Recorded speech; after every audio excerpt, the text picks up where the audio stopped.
Hi guys. Number one, you will be used for what you lead with. As you interact with a woman, she will assess your strengths and weaknesses and determine what you have to offer along the way. It's important to be fully aware and cognizant of the fact that if you put on a strong emphasis on showcasing your wealth and status, you will be seen as a source of material benefits with little to nothing more to offer because you have set the stage for that. On the other hand, if you lead with a no-nonsense authoritative demeanor, but also someone who displays your true self, showing genuine intentions and authenticity, she will be more likely to be appreciative and value you for who you are. Don't lead with anything that won't reciprocate genuineness from her. Number two, a woman will run over you if you let her. If you don't assert your dominance and masculinity, a woman will run over you. Once a woman perceives you as weak, your attraction level greatly diminishes in her eyes. If a man is too fearful, needy, or clingy, he's naturally more cautious with women because out of fear, he doesn't want to say no to them. The weak men were left to die and the strong men were leaders of the pack. If they see you as a weak man, they will take your place in being the man because subconsciously they see it as survival. Number three is nice guys usually do finish last. When a woman is done with her proverbial bad boy phase and the desire to be a wife and a mother start weighing heavy on her, she'll want to come back and settle down with a good man to start her life with. A nice guy is usually the last man she settles down with. If you're a man who's described as sweet, sensitive, soft, or shy, the vast majority of girls won't be attracted to you. For men, being labeled with these characteristics are not desirable traits in the eyes of the majority of women. Men who are overly focused on pleasing everyone else and constantly seeking approval are also lacking in authenticity, which comes off as insecure and inauthentic. Number four is most women lack empathy for men. Men are constantly being told to man up because emotions are weak and real men don't cry. Just as much as it has desensitized men, it has also created an emotional desensitization in the eyes of women for men. This has caused women to dislike men they view as emotional. When most women see men, they see them as impenetrable and indestructible.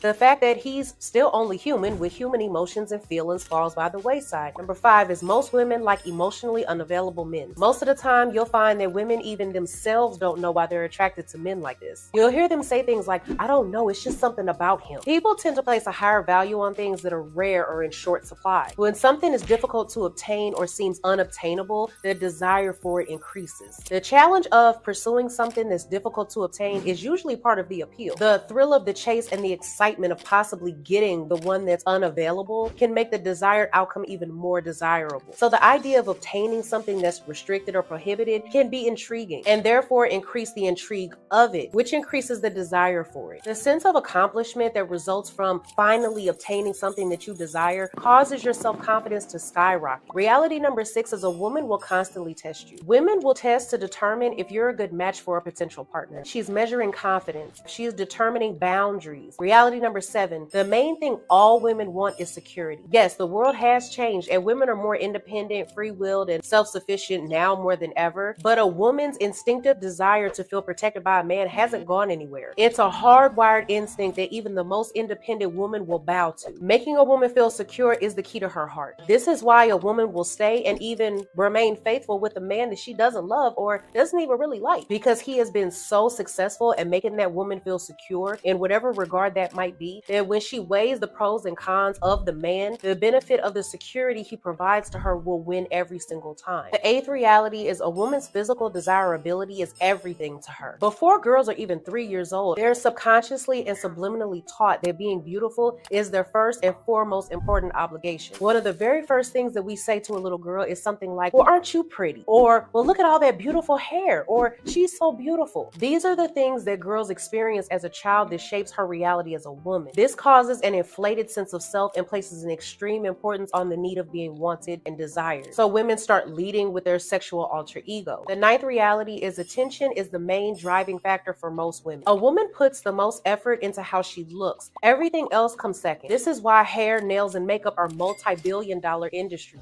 Women fish for attention in both covert and overt ways. This is why you have some women who will just blatantly expose themselves. Then you have others who will post the, oh, I'm just working out pic. Meanwhile, she's showing her whole body in the clips on social media. The 10th reality is she usually won't be able to match her sex drive. A woman has an innate resistance to want to have sex very frequently because natural selection has conditioned her mind to equate sex with pregnancy and the biological and social complications that arise from it. This is why women typically have a substantially lower sex drive than men. So you will be hard pressed to find a woman who can actually match your sex drive long term. Now, I'm not talking about the honeymoon phase when everything is new and you just want to rip each other's clothes off off 24/7. Once you get more familiar with each other and the newness of the relationship has died down a little, you'll find that usually her sex drive will too. So with that being said, until the next video, I'll see you guys later. Bye.